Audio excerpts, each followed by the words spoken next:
Okay. They were answering. I couldn't do that. I chagale ulwarian. Inale yabuga jasi ke kogre. Ruba mujo ko jawa. Bruce before January. A border and one the muta answering. Cogbaluri never ya call it. Long sagar and jogana. I came by Yamukwal. I was for what I quit. I was Maria Dut. Manya made Puyauto. With Kagon Kwal. Maladu so did. Kuja Jali or Chabelu. Ruban Majojala. Jata Ubodanyana Wandum. Akina Wajin Yang Abila Yarmangar Quadi Abore Gida Guru Maito. Anapananja Machin. Anakinilo Balakurana. Ane Yan Wajali.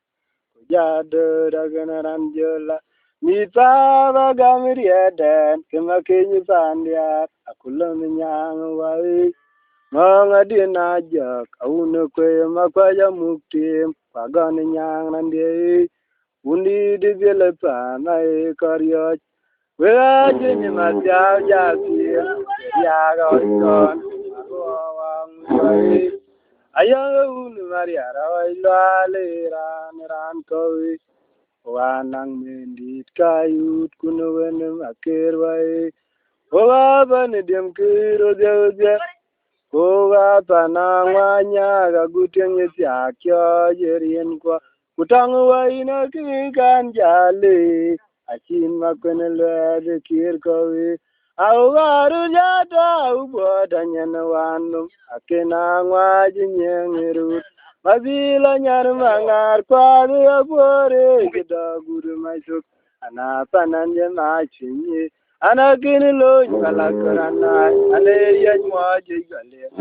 jata daganaranjola itaba gamiria dan kemakenyi bandia akuloni nyang wai manga dina jak awunu kwe makwaja muktim pagani nyang nandi undi di bielepa mai karyoj wela jinyi matya japing geriaga oichon marwa ngui wai ayanga unu mariara wailwale ran ko wanang mendit kayu ditangwene makir wai wabane dem kiro jauja koga panangwanya gaguteng yitiakyo jerien kwa kutangu waina kikan jale achin makwenele dikir kowe kaya pandan dora yuweli ayo bane dem kiro jauja koga panangwanya gaguteng yitiakyo jerien kwa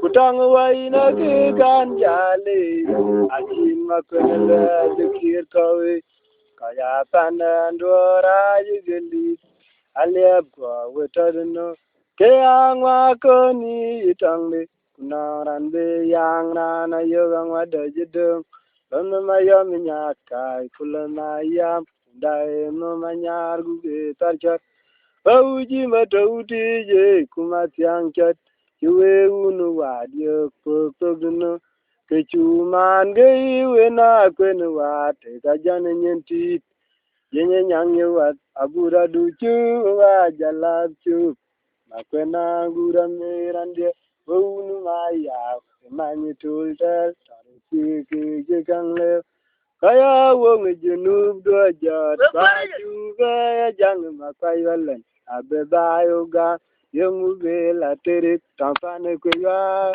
le ko weterno kaya makoni tangi Narande yang rana yogang wadudum lalu mayam nyaka mayam dai no manyar gugu tarjat auji mata watapije kumatyang chat jewe gunu wadyo ta togno kechuman gei wena kwenu wade kajane nyenti Yenge nyang yewat abuda duchu wa jalapchu. Bakwena gura merata eunu maya.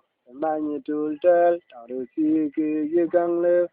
Kaya wong junub do jot kwajube jang makayalen. Abe bayuga yung vela terik tangfane kweya alep kwa wetadino. Kiyang wakoni itangli narande yang dana yoga mata jidum. Bebe bayam minyatai kulamaya undai mamanyaru kita. Ayaga una goge tabe banjula buider madiang ngorande. Lusiya ngai bedulwe. Ajal gitu ni suju mangi kade la chia pomaga. Le jata chabele kwa ya jingi kuch kumato ngale banya una na poryak anara yari baya me ya polo rien ko rien ngwada mu gapwa achulo madyawan panangwa gubana bu ayame ken namga bolga gwaira na chirawaru kayo mantiat achirangam chade okidik na dirgo ya ko tunya dangunen kaya ya jintu kana gorwa igu kubya gidira manuk alanja wa ina gudo warin go ga gidi tankaru ana gudo ga kirare tanye alaiwa na jol gubanang dor ga panan go Kuini male narumbat na wong eleli ani nani tengali kanan gaga bemalpanyi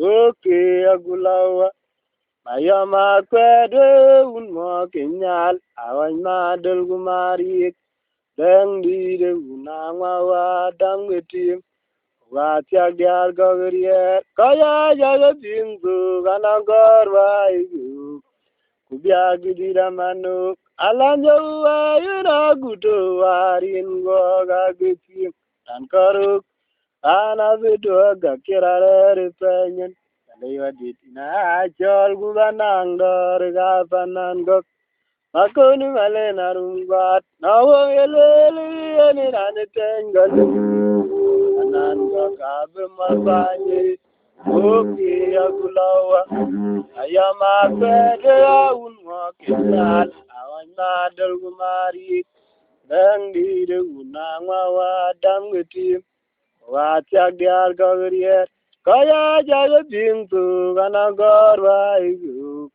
kubya gidira manuk alanja wa yuna gudu warin goga getim ran karuk Tana bido ga kirare penyen Aliwa ditina chol gubanang dar ga panan gok Makonu male narumbat Nawong eleli eni nani tengali Panan goga bimal kwanyi Goki agulawa Ayama kwere unmo kenyal Awan madal umarik Beng lide unangwa wadam getim Watiak diar gok Ujiga idang ida togu Kakol nyande Malong ajal jibenu maju We mautu dekanal yak Rajunga beriya yang atau ujiga Wajin membiau tawen akun macarwa Yang uyu kelem aku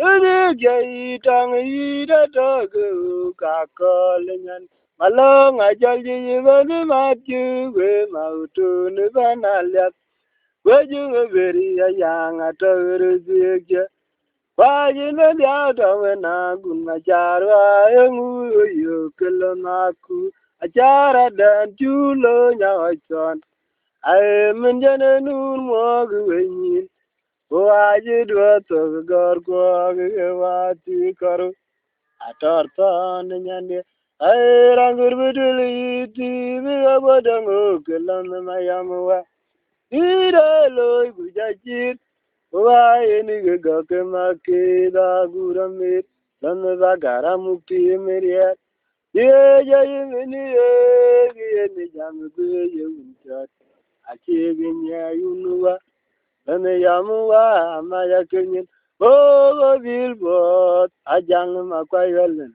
and then Jim Mudulu. I rangudili, Bibabadamo, Galan, Mayamawa.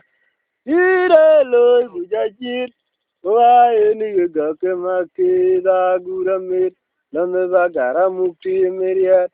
Again, the Quenabe, you chat. I check in Yanuwa.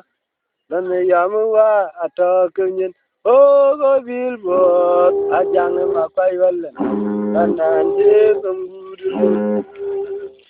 I just say, a more like you are.